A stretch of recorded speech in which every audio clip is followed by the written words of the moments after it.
All right, let's get right into it. Today, we are going to cut through all the noise. Forget all those confusing indicators, all the complex tools you see plastered all over charts. We're going back to basics. We're going to learn how to read price itself, the pure, unfiltered language of the market. So let's start with this, because this is really the core philosophy of everything we're going to talk about.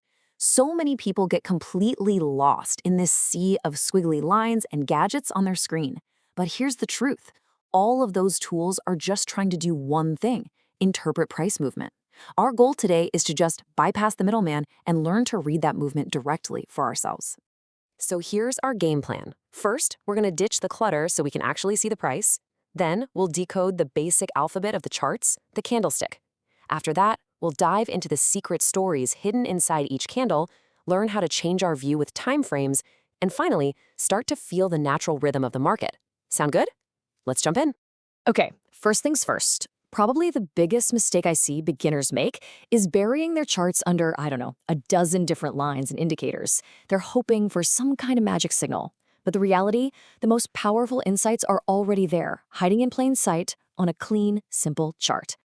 So, at its very core, what even is a chart? Well, just think of it like a storybook. It's a storybook about price. It tells you exactly where a price has been, where it is right this second, and the whole journey it took to get here. It's really that simple. And every single one of these charts is built on the same super simple framework. You've got the vertical axis, that's up and down, that shows you the price, and you've got the horizontal axis, left to right, that shows you time passing. That's it, price over time. Everything we're going to talk about happens right inside this grid.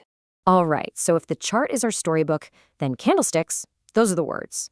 Honestly, learning to read these is probably the single most important skill for understanding what the market is actually doing.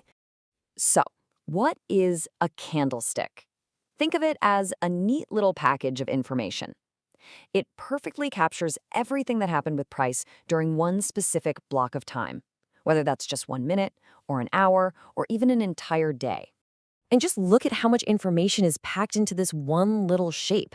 Every single candle gives us 4 vital pieces of data: where the price opened, the highest point it reached, the lowest point it reached, and where it finally closed for that period. And using those 4 data points, we basically get 2 kinds of candles. If the price closed higher than where it opened, we call that a bullish candle. It tells us the buyers were in control. If the price closed lower than where it opened, well, that's a bearish candle, and it tells us the sellers were in charge.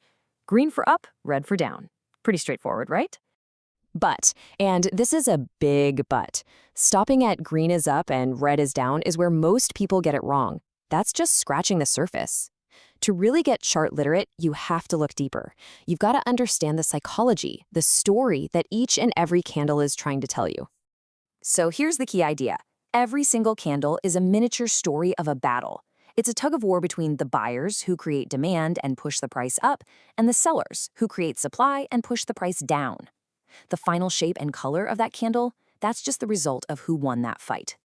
And that brings us to the most revealing part of the candle. We talked about the body, that's the colored part, but what about those skinny little lines sticking out of the top and bottom? What are those wicks trying to tell us? This is where the real drama is. A long wick is basically a footprint of rejection. If you see a long wick sticking out of the top, it means buyers tried to push the price way, way up, but sellers came in hard and fought it all the way back down. That's rejection from above. And the opposite is true for a long lower wick. It means sellers tried to tank the price, but buyers stepped in with force and said, nope, not down here, and pushed it back up. That's rejection from below. And right there, that's the key. When you can look at a wick and actually see that story of rejection, you're not just watching price go up and down anymore. You're starting to understand the forces behind it, the supply and demand struggles that are the whole reason why price moves in the first place. Okay, so now we can read individual candles. It's time to talk about perspective. Think of time frames like the lenses on a camera. You can zoom way in for a chaotic close-up, or you can zoom way out for a crystal clear, panoramic view of the exact same landscape. To show you exactly what I mean, we're going to look at the exact same chunk of price action, but we're going to look at it through 2 totally different lenses. So first, let's look through a microscope. This is a 15-minute chart.